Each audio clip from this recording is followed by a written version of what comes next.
This is the VOA Special English Economics Report.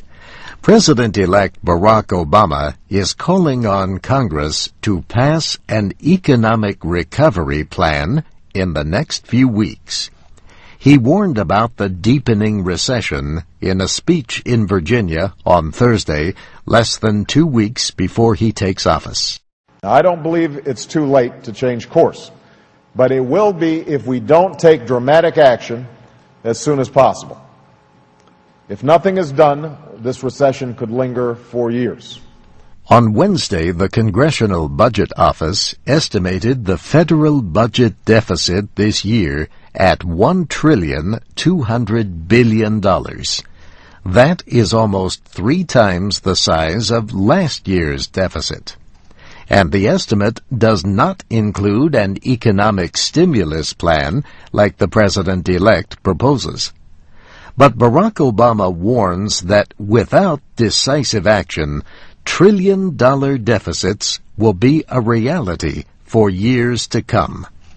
His proposals could cost around $775 billion in government spending and tax cuts over 2 years. Some economists think the plan needs to provide as much as $1 trillion or more to be effective. 40% of the plan could come in the form of tax cuts. That provision is partly an effort to gain support from Republicans. Now, I understand that some might be skeptical of this plan. Our government has already spent a good deal of money, but we haven't yet seen that translate into more jobs or higher incomes or renewed confidence in our economy.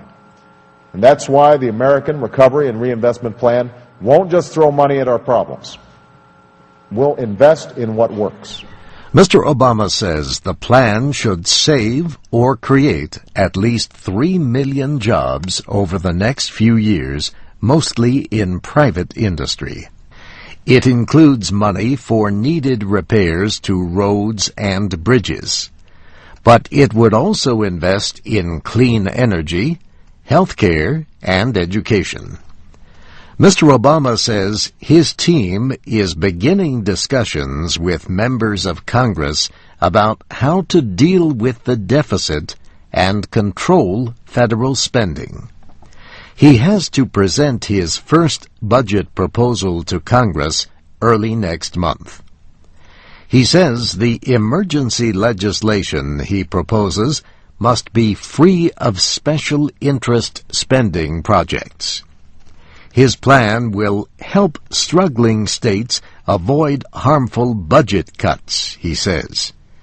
But he added that they must use the money to support services like police, fire, education, and health care.